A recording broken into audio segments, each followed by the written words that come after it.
Good afternoon and welcome to this webinar hosted by Creative Europe project Sounds of Our Cities.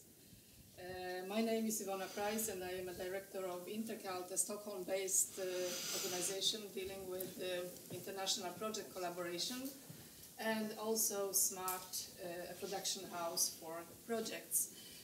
For those of you who aren't familiar with this project, Sounds of Our Cities, it's a 3 years collaboration between partners from Sweden, Belgium and Spain, based upon research and knowledge sharing between art, technology and social space.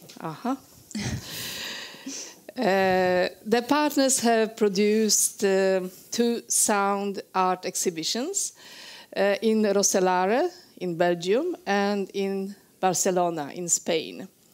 The exhibitions consist of installations of sound artworks delivered by international artists. And the Sound of the Cities collaboration leads us to this reflective conversation about how important is international collaboration in projects. I will have a great pleasure to elaborate on this subject with our guests here in the studio.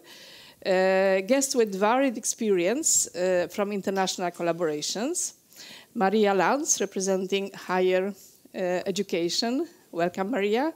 Alice Maselnikova, representing artist-led projects. Welcome, Alice. Ravi Govender, artist himself and project manager within arts. Welcome, Ravi, also. I would like to start with asking you to present yourself, a few words about what you work with and what is your entrance to this world of international project collaboration. Maria, would you like to start? Well, thank you so much. My name is Maria Lantz. I'm here, I guess, as the Vice-Chancellor, the director of Konstfack, which is the University of Arts, Craft and Design here in Stockholm. But I have a background as an artist myself, and I have also worked a lot on international projects and collaborations. And I was very intrigued to hear about Sounds of Our Cities because I was running a program at Mejan, the other art school here in Stockholm, some years ago on cities and communities and collaboration between slum dwellers in Bombay, in the city within the city called Dharavi. We were also using mapping and discussions on city planning and values. And as an artist, we had a possibility of working together with the local community in a way which I would say other researchers and authorities wouldn't, have the possibility of doing. And this is a big discussion on building trust. And for me, I think international collaborations and working with people in general is, for artists, also a way of taking responsibility for democracy, for listening, and so forth. So I think this project is really interesting to look into, and I think we will get back to the questions of what and why artists should be interested in working together across borders. So I will stop there. Yeah, thank you, Maria. Alice, pass to you. Thank you, Iwona. So I am a visual artist myself. I'm a painter, but I also work as curator and editor. And perhaps Iwona introduced me fairly well as the representative of the artist-run sector because this is my biggest focus. I work predominantly with artist-run initiatives, with artist-run projects. To name just a few, I'm one of the 3 creative directors of Supermarket, Stockholm Independent Art Fair, which is an art fair focusing on smaller artist-run galleries. That is, galleries run by artists or a mix of artists and curators. I also am the project leader of a Creative Europe funded project called Artist Run Network Europe, where we have 7 partners from around Europe and 4 associated partners. Konstfack is one of our associate partners, actually. And then I work with Iwona as a project manager of a Nordic-focused project called Woven Network Nordics. And I actually wanted to say that for me it's really interesting to be here because I was the person who rewrote the application for Sounds of the Cities. And it's really interesting to see how it has progressed and what I'm really happy that it actually happened despite the coronavirus pandemic. Yes, and collaborations, I mean, it's really important. You can't possibly say that they're not important, international collaborations, especially in the artist-run sector. I think you can see that it opens up many opportunities for smaller organizations that they wouldn't have otherwise on a local basis. And it's personally, I find it as a tool to learn from other contexts outside of the local one and to sort of find new working methods, especially for the artisan scene, because there's this problem of skill sharing and knowledge sharing that is ever discussed. Great. Ravi? So I'm an artist. I've been sort of living in Stockholm since 2019, but I'm part of an artist group which is based in Johannesburg in South Africa. All of the other members are still residing there. So I work remotely with them. But I mean, being part of an artist group in Johannesburg, I feel requires international collaboration because most of the art circuit is centered in Europe and the US. And so it's kind of important in creating a bridge between, I guess, you and the global south and, the rest of the art world. Okay, thank you. So we have 2 perspectives, and the student perspective, I guess, education, then established artists running the projects themselves, and the artists working on the global basis, not only with Europe, but with the broad spectrum of horizons. So the most important question of this discussion, let's go to it directly. Why is it important with international collaboration? What is it in it that's so interesting, or isn't it interesting at all? Let's start with students again. Well, I mean, it's obvious that all education, I would say today, have implication on the global discussions in general, and that doesn't only count for art educations, but for all education. And in Europe, we have the Bologna system, which is actually created in order to be able to move between universities, so you don't have to question the quality. Now, it could still be difficult, but at least that gives kind of a platform for easier ways of moving between schools.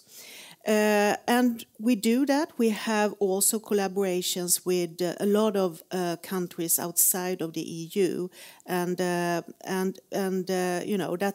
that's the kind of regular thing where one student goes out and another one comes in, and you have these types of exchanges.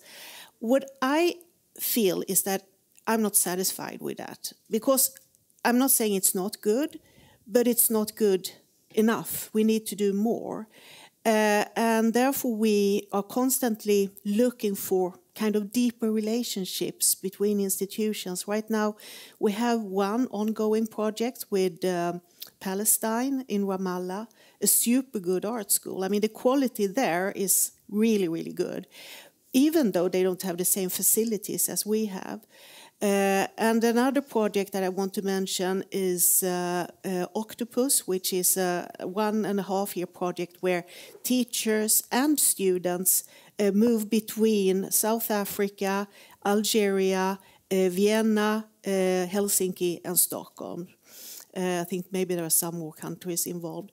And these kinds of collaborations give something that is maybe also an institutional learning involved, because when students move, they learn a lot, but we as institutions don't learn so much. And what I'm very happy that Alice is here, because we also done an international course on Konstfack, which Alice will speak more about. And these kinds of initiatives is so valuable to us, because you also have to remember that running an art school, then you're fully, occupied by doing courses and fulfilling all the requirements that you have to do in order to have good quality in education and research. And then when you add these international perspectives, of course it gives something, but you also have to have the muscles to carry those initiatives.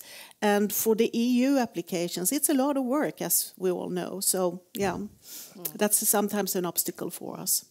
I'm just interested in this little something. What does it give? What is the reason of those? First of all, I think when I speak about democracy and art, it sounds maybe a little bit like idealistic and so forth, but I think artists always have a very, very important role in building a society where empathy is part of our understanding of each other. And we live in a global world. We carry clothes that are made somewhere else. We watch television produced in other countries and so forth. So also the critical voice and the way of understanding and being responsible citizens have something to do with what kind of stories we tell. As we heard before, sometimes the micro-histories would be the most valuable histories in order to understand how we are related to each other. So I think that's why it's so fundamental to have these kinds of exchanges, because context does vary in different places. Yeah. So I think also, having exchanges and going back to places more than one time and follow up is so important if you want to take responsibility. Yeah. So I think that is the answer to it. It's not just to get not new knowledge. Maybe you get the same knowledge, but in a different context. And in order to understand that, you have to have these kinds of discussions. Yeah, and you can possibly take back some of this knowledge home and apply it on the context of what is happening here. Well, definitely. And if we look around in Sweden, we are now 26% of the population have one or two parents or are themselves born outside of this country. So, we don't have to move so very far also to have get an understanding, and also to be able to connect ourselves to countries that have a representation here. I think that's quite interesting that we have so much knowledge about, for instance, Palestine just around the corner. But then also to go there and see that context is something that actually does change your mind forever, I would say. There's so much to speak about the changing political context. But I think that we will move to Alice. Please, what is your entrance here with the artist-run sector? And professional artists dealing with projects? I think there's of course, it's a bit different. There are different motivations and different goals that if we talk about professional artists and if we talk about art organizations, be it like larger institutions or small artist-run spaces. I think it's important to realize that not everyone is striving to do the same thing within an international collaboration, right? For private artists, you can have reasons like mobility. You want to see different places, you want to take an artist residency, or you just want to have the space to create something. Yeah. Whereas for organizations, it can be very different. It can be trying to expand. It can be trying to reach out to new audiences, or simply wanting to have a broader scale and broader outreach. And I think what's often forgotten a bit in this is that I think it's really vital that these international collaborations are also embedded within the regular program that specific organization already has. Because it's quite easy for it to become instrumental if you develop a certain project, that you only try to correspond to certain bullet points, or to certain open call. And I think that's a pity.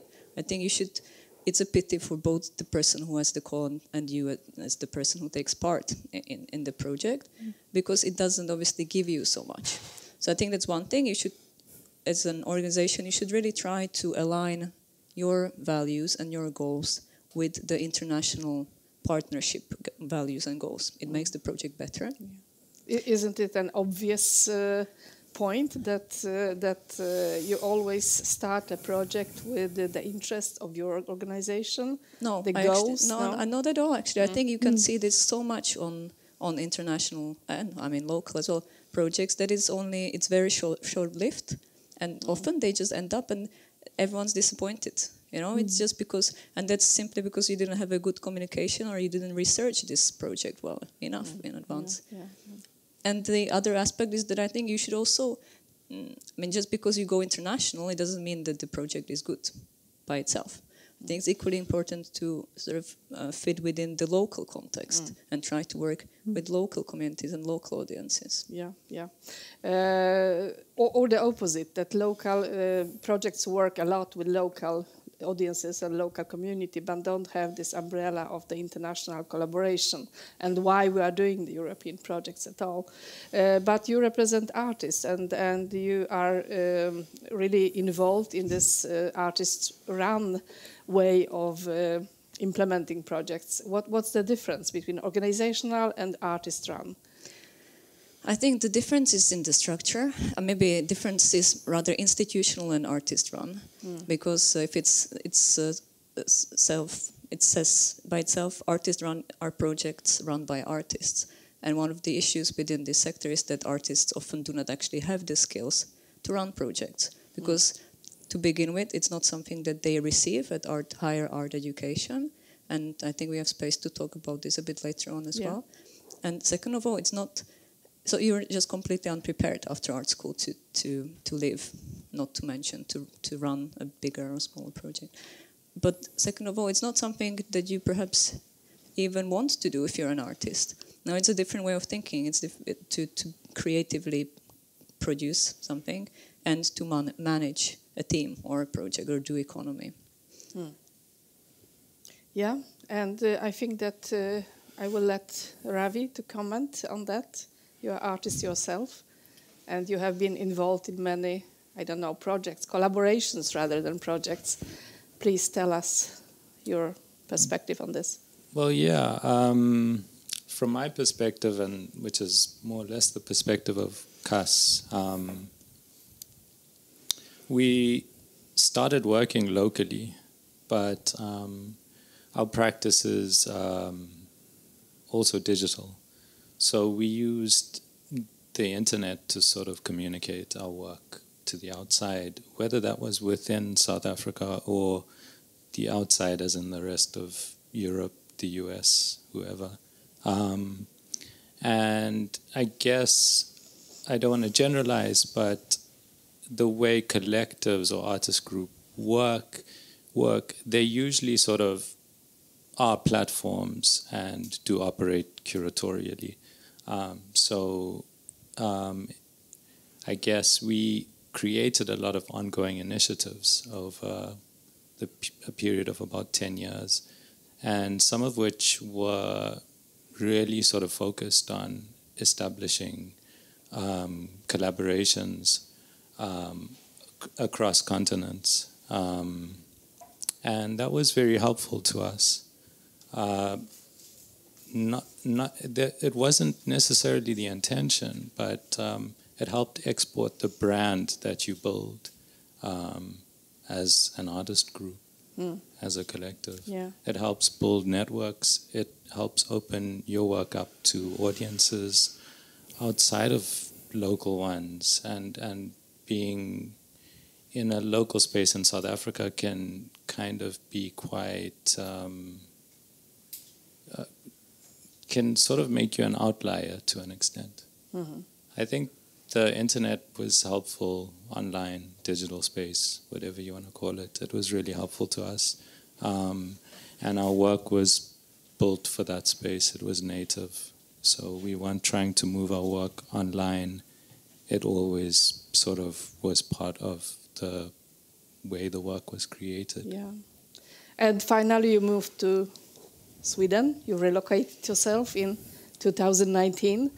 And what happened here? How do you think that artists in Sweden are interested in international collaborations? Is it a difference between Sweden and the countries which you were active in, working in? My perspective is really limited, actually. Over the last year or two, I haven't really been very active, and CUSS hasn't either. In 2019, that was sort of the last year I really did a lot of stuff. And I was part of JASPIS as an international resident then.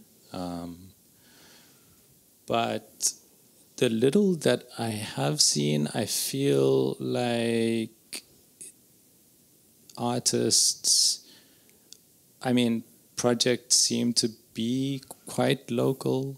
I've seen a lot of shows with a few shows with just solely like young Swedish artists exhibiting, which is interesting, which is fine. And I think in South Africa it's similar. But I guess just from my perspective and how CUSS has operated, we've always tried to initiate projects that weren't necessarily limited in their scope.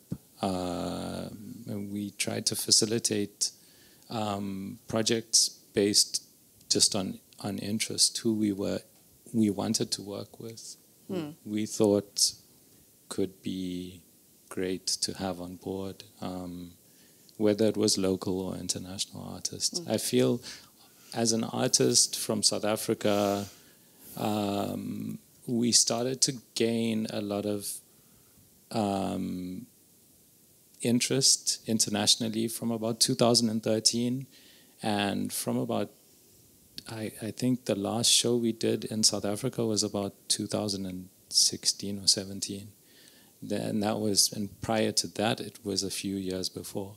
We just started to show outside of South Africa because the gallery system cannot carry a lot of local artists that are not signed to commercial gallery spaces. Do you think that it's different in Sweden? Do you have an experience of it? Why the shows here are mostly local and based on artists from here? For one, there's a lot more money in arts and culture here. And so it's far more sustainable to be a young artist in Sweden. There's loads of initiatives, loads of spaces willing to invite you, loads of funding, national funding. In South Africa there is, but far less. And maybe more for the performing arts rather than like visual arts. Yeah, so it's also about stepping out of your comfort zone. Yeah, I feel like we were sort of forced to do that, but it was never forced. We just we took the initiative. Yeah. Okay, thank you. Alice, we were speaking about cities and peripheries and the difference in perspective, but undoubtedly, in some way, those international collaborations are strengthening the artists and the local societies. You have quite many views on the subject. Whether it's strengthening for artists. Yeah, but I just wanted to comment on this Swedish situation as well. And I think, despite me saying earlier that it's artists do not have these skills or not very elaborate skills on how to survive, I think it's in comparison to other contexts outside of Sweden, say Central Europe or Eastern Europe, it's Scandinavia or in Sweden in particular.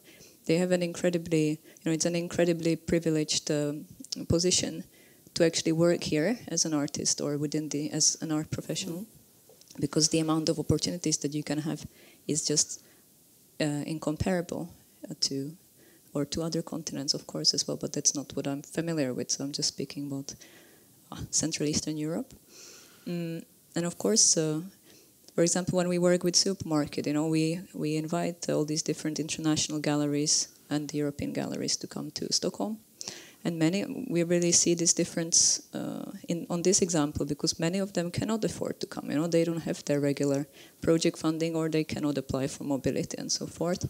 So we are in close contact with, say, cultural centers or embassies, or we support them ourselves, just so that they can afford to come. But it's not something, I think here it's taken a bit or not for granted, but it's like there is the possibility always that you can always apply for a work grant, even if you don't get it, or you can always apply for mobility. Apply again. Yeah, exactly. So there is this culture of it's a very elaborate structure of funding and opportunities. And I don't think many of the artist-run sector people, art professionals, would be able to only work with the artist-run scene outside of Scandinavia, for example, or some countries in Western Europe. So sure, I think saying this, I think you can really see that there is a strengthening effect, both for artists and for organizations on different levels. As I mentioned before, you have different motivations, what you want to achieve. When you can, one thing that's really beneficial is that you also bring all these international actors to your locality, as well as exporting what you have, in a way, exporting your artists and your skills and knowledge outside. Is it a learning process to write application yourself, a writer yourself? Yeah, I don't know. Sometimes I wonder, why do I actually do this? Why do I work with funding applications? Because it can be a real nightmare. It's a lot of work, especially these big Creative Europe applications. It takes you 2 or 3 months to write it properly. But again, you learn a lot. You actually, it's this school of life. You learn how to deal with the economy, of course, because you're dealing with all your partners' budgets in different countries, and everyone has a different. Everyone thinks about what they want to do differently. It is certainly very educative, I would say. On the other hand, as a visual artist, and I think many artists struggle with this, is that it's very hard to balance your artistic practice with trying to work as a project manager or curator, because it takes a lot of energy. I mean, it takes nearly all your time, to not work as an artist. And then there is all this burnout syndrome, and how do you actually, what do you have to make a choice at some point, what do you actually want to focus on? For me, it's almost an occupation, different from any others, to create projects and deal with applications and reports and all that. And we were also speaking about it, that it's difficult for schools and especially for students to deal with that, but the main question is again, artists in Sweden, are they interested in those collaborations, and why, or is it more comfortable to stay here? When it comes to young artists, I would say, or even established ones, I would say that there is, I think, the fear of being used by someone else for a purpose that they, by the end of the day, cannot stand up for. And we have seen that, unfortunately, in Sweden, locally, that if you want to develop a city, you invite artists and they get a space for more or less free, and but then they're supposed to make something, and that kind of gentrification process is kind of a sensible matter, I would say, to artists. I know that this also happened in Istanbul, for instance, that artists became actually the ones that people started to blame for raising the rents, and so forth. So I think there is a sensitivity in this that we all have to be aware of, and that we have to respect. But I also think that artists today are very eager to move out of the white cube and be engaged in both international and local projects or committed to work long term on a location. So I think there are both those aspects that you have to carry with you when you speak about the interest from the artist's perspective. And with this being said, I also totally agree that we see, like we hear from South Africa, that we have artists that do organize themselves in groups much more now today than it was back when I had my education. It was not so much heard of because there was like you carry your own name. But now we see more and more the collaborative works that I think is also something that could be very good when you move into another collaboration, that you're not alone. So yeah. And as an institution, as a school, can you support this line of development to work in groups, in projects, in constellations? I mean, I think we do, because the curriculum is very much, at least in fine art and also in some of the craft programs, that you have the possibility of developing your projects together with someone. So there is space for that. But the next step of making these kinds of projects more sustainable long term, it's difficult for us as a school to do that, because a school is a place where you cannot stay forever, right? That is the whole idea, that you move on. But hopefully, and we can see that people tend to stay together in groups anyways after school. So that kind of preparation happens, I would say, naturally within our environment. Yeah, and we were also talking with Alice and you about this new education for artists to develop the managerial skills in projects, which was introduced at Konstfack this year. Can you tell us a little bit more about it? Yeah, sure. Well, actually, the course was introduced as a part of this Creative Europe project I work with, the Artist Run Network Europe. So that is how we initially approached Konstfack, if they wanted to be the associated partners of the project and host this course that is then managed through Candyland by me and my colleague Andreas Ribog. And the course, well, we initially, when I was writing this application and we were talking with all the partners, like what is, you always choose a priority when you do a Creative Europe project. Our priority was education and transition of knowledge and mobility, as well as digitalization. But then we were talking together, and like, what is the issue that kept reappearing is this lack of transfer of knowledge within the artist-run sector. And why is it this way? It's because artists are not actually trained to. They don't have the capacity to sort of. They don't know like how it works. How do you start your own company? How do you deal with your economy? What are the best tools to manage both your private and, if you are part of a project, how do you manage the team? So we said this would be one of the starting points for us. What we would like to introduce this kind of education to higher art academies or art institutions. And what we did is we had a 2.5 summer course at Konstfack, where we did different presentations on both theoretical knowledge and introducing practical skills. We invited several international guest speakers who presented their contexts, how they work within their organizations. And the outcome of this course, which we were really happy about, was that the students were actually meant to start their own artist-run initiative. And we were extremely pleased with how it turned out, because they pulled off such a great job. Eventually they exhibited at Supermarket 2021 this year, and their booth, their name is Best Before Collective, and their booth was actually one of the best ones at Supermarket, you know.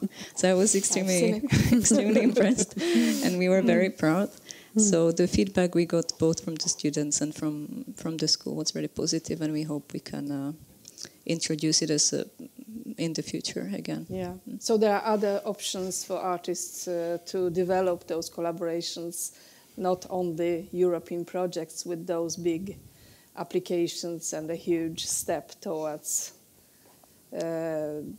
developing such projects. Yeah, exactly. I mean, and this is, if it's already part of the curriculum, that is, it makes the process easier to ease the students or the young artists into the real world. And another thing, we have partners in Germany, in the Netherlands, and both of them are actually going to the German partner TOP. They already had a short workshop with local art schools based on our summer course, and that's the same thing that the Dutch partner is going to do next year. So even the partnerships are there already. Yeah, and they're developing, because we saw that it was very successful, and they wanted to introduce it as well as an add-on activity. Sounds wonderful. Ravi, how about your entrance to this different spaces? How can artists join the collaboration without building up big projects? I feel like you can't force it as an artist. I mean, at least from my perspective, the collaborations that I've worked with were organic. I mean, they existed between like friends. And I think more often than not, ones that were sort of forced didn't really exist for very long. Maybe they were just, on a project-by-project basis or something. I mean, I don't know, the most fruitful collaborations are always, like I've been with people that I've known as friends, and I guess the overlaps or the connections between interests start to sort of appear. It's easier to formalize on that. Yeah. Yeah. But we were also speaking about Biennale, the big festivals, try to join that kind of events which facilitate the collaboration between different countries and make it easier for artists to step in. Yeah, totally. I mean, I think biennials are like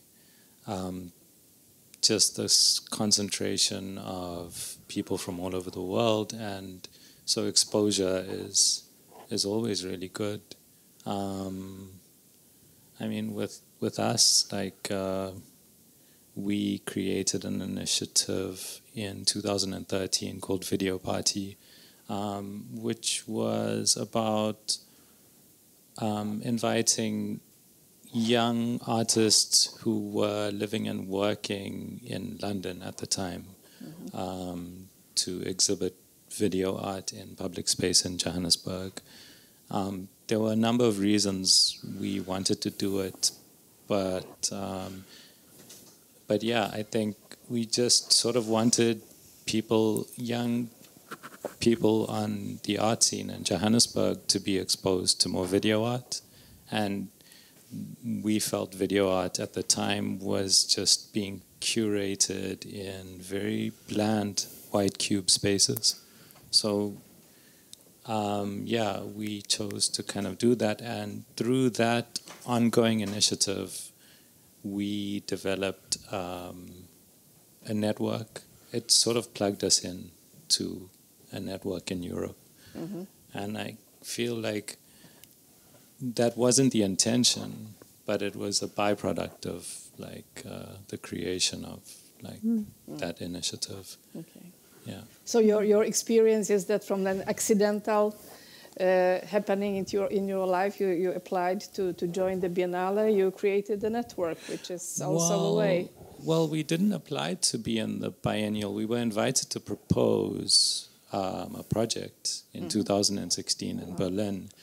But it was through Video Party, I think, and that trajectory that our work was exposed to certain people. We were in a show in Warsaw in 2015 because an artist we exhibited through Video Party in 2013 was part of that show. And that show was a concentration of a lot of international artists, young contemporary artists from the US and Europe. And I think maybe we were the only ones from Africa or South Africa. Definitely from South Africa, but probably only from Africa. And the biennial in Berlin in 2016 was like the curators of that biennial were DIS, and they were part of the show in Warsaw. So they were introduced to our work. And again, in Berlin, we were the only artists from Africa, actually, there at a biennial. So, yeah, it feels a bit token at times, but, yeah, it was through an initiative that we created ourselves that we wanted to do. That, I love that story about the biennial, how it leads to, led to your, in fact, coming to Sweden, maybe. Maybe not so much. But yeah, I mean, I have a body of work now that's because of all of that stuff that I did that allows me access to stuff in Sweden, potentially. Great to hear. Project next. And Maria, we were speaking about other platforms like New European Bauhaus. Well, I'm not so updated, but I know when I started as the Vice-Chancellor at Konstfack 2012 that I was looking through the higher education in Europe and the idea of what we should do together. And it was all pronounced towards like growth, like economic growth, which I felt that, you know, how could we even take on, you know, these kinds of words into our practice? It's difficult.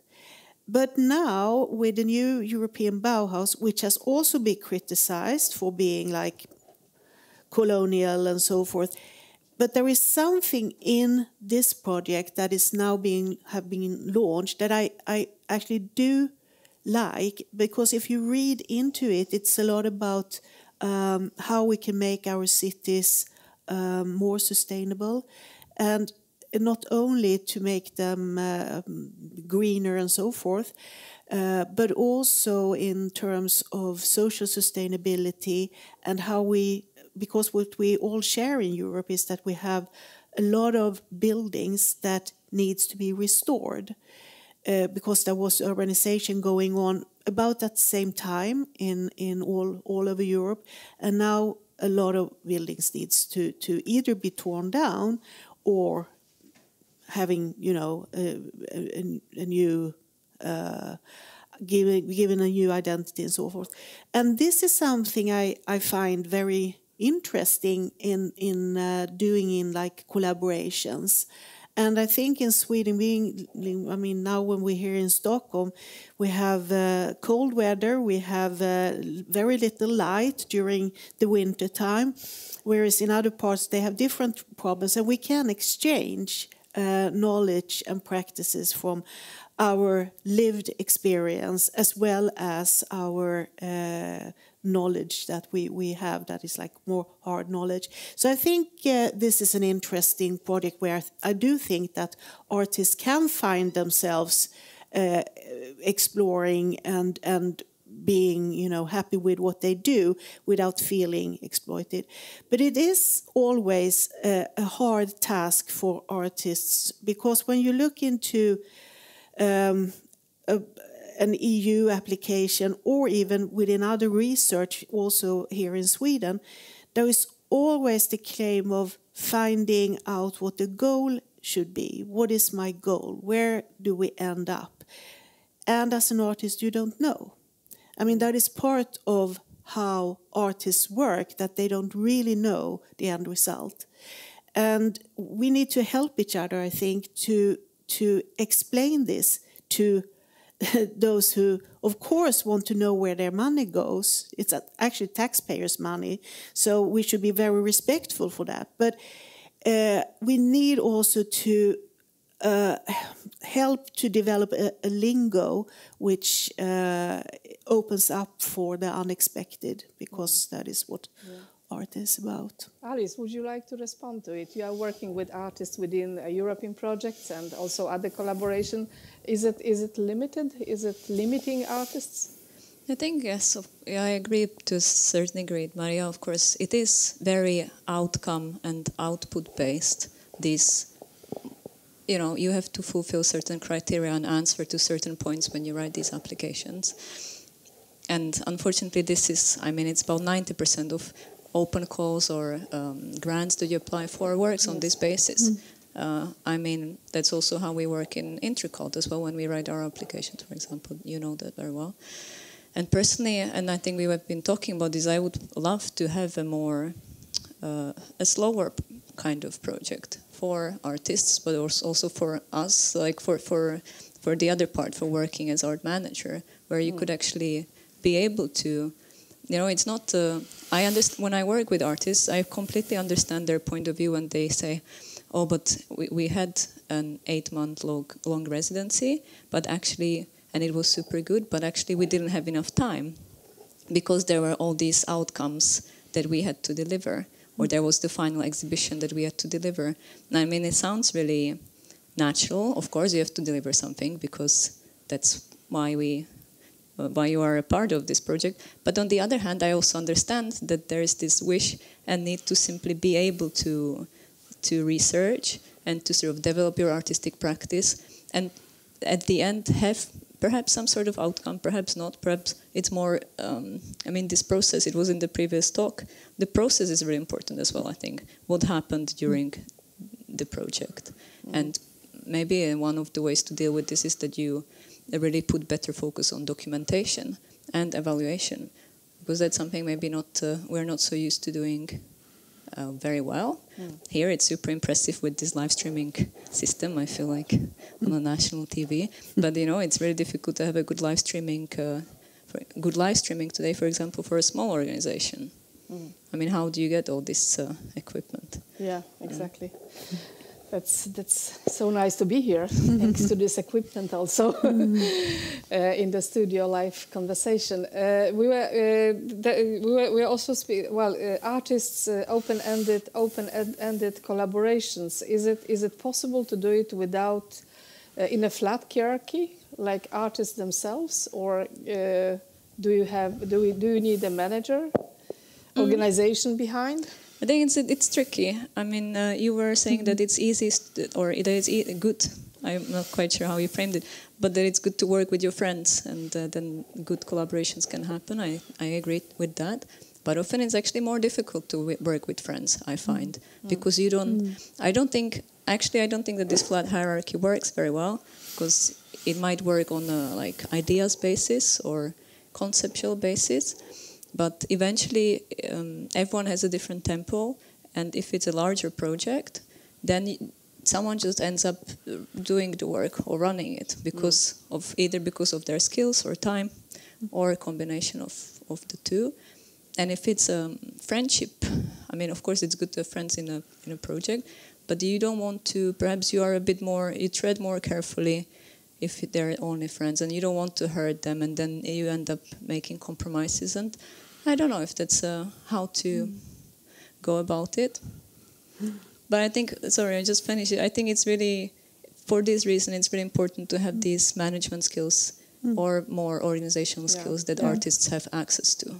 That's why you suggested this course, this educational activity, also within the European projects. And the question is here, if you would develop a project like this, a course like this, without the European project, without Alice?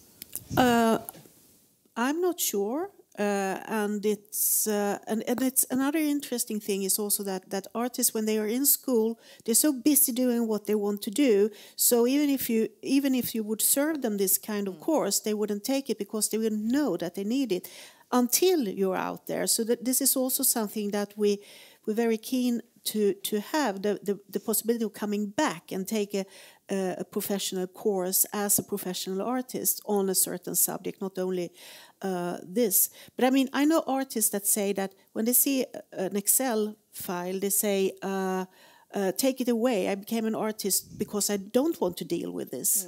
So I think also that you have to have the skills here and there, but that doesn't mean that everyone needs to do everything. So again, I think everyone dreams about, let's have a flat organization, but then no one would take responsibility maybe. No. And stand up for the skills that is also very valuable, like filling out an application. Yeah. Well, for me, when I work in projects, also of course with the artists, different kind of organizations, artists, people, which we've seen also in Sounds of the Cities, the project gives a safe platform for everybody to develop. Then we of course can have views, opinions about how limited it is and how strictly steered it is. But still, you can develop within those frames, probably in a quite nice and safe way. And you were with your network with CUSS, you were developing organically. Did it feel like a safe way forward, or did you feel rather like there were obstacles on the way, challenges? Yeah, there's always obstacles. People always get frustrated. And I don't know about flat organizations. Like, I'm not sure about that. But like, someone's kind of got to take the wheel. If no one wants to take it, then it's a problem. I think there's issues that we encountered at times. It felt like there was this aspect of like what you call the tyranny of structurelessness, where, I mean, it's just hard to manage projects because there aren't really defined roles, whether it's administrative stuff or, just production. And in terms of my experience and CUSS, we all sort of functioned to do certain things, whether it was actual production of an artwork or administrative stuff like communicating with like organizations, people from institutions, managing budgets, etc. In terms of the course that Alice was talking about, I mean, that is definitely helpful. But I think it's also something you learn as an artist, the more professional like things get.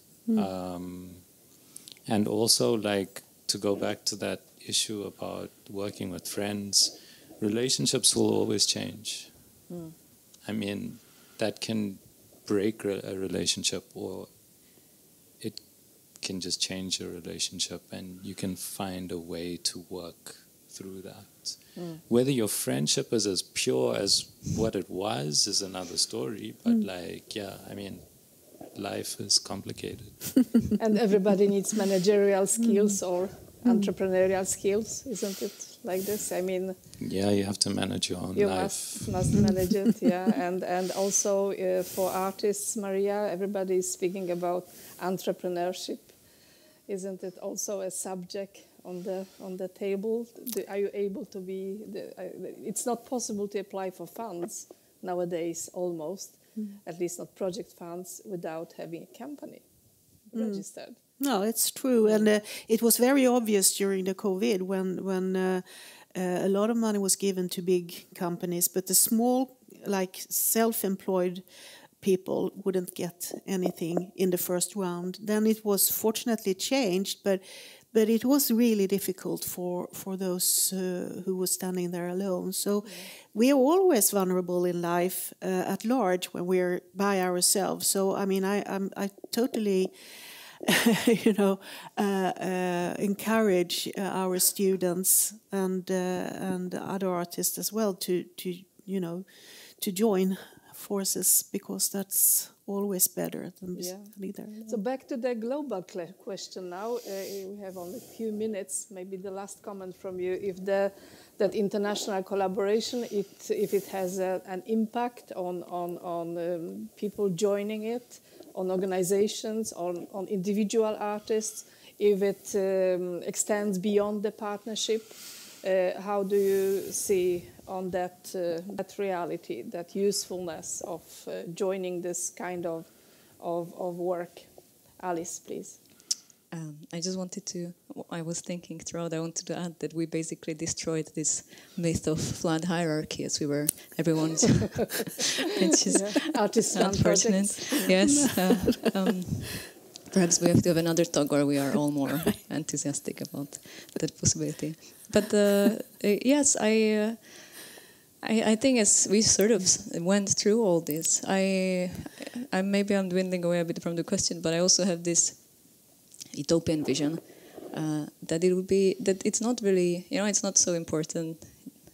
It's utopian, so it would not be so important to perhaps have a big impact with international collaborations. That it's more internal, that it's about the project collaboration within, and that you start. You have maybe one project, and then you start another one in 3 years, and there you focus more on outcomes or more on reaching the public. Yeah. And when I say that I encourage everyone to work like in collaborations, I'm not saying that you have to do that all the time. It's not that you have to every day meet the same people. But what I do feel with the experience I have of international collaborations is that you become friends. You may not be friends from the beginning, but you become friends. And actually for life, in my case, I have people all over the world that I have met through artistic works and institutional collaboration that has become really, really close personal friends. And I think this is the beauty also in collaborations, that when you're an artist, you invest so much. I mean, you have to be very honest, you have to open up. And when you do so, you cross through borders and genders and all types of other roles that you carry once you get there. So I think this is something that we also have to take into account, that there is so much fun to be gained. And Ravi? I think the world is a very connected place. And we live our lives digitally through various social media platforms, which are not necessarily bound by any geography. So I think, when you put stuff out to a very large audience potentially. I think it's just something you should consider. How much you consider it is up to you. And you work with digital art, which was possibly not that clear. This is an art without borders, isn't it? Yeah, I mean, what art isn't without, or what art isn't as global? I mean, it's all like international biennials, fairs, residencies, like everything is just like a traffic of art. Art without borders and projects as a tool to help us to cross those borders with money, capacity, friendship, all aspects on the way, and the results, which are not to forget, which even Sounds of the Cities partners were speaking about, the impact on the cities and the local societies we live in, and on Europe we live in.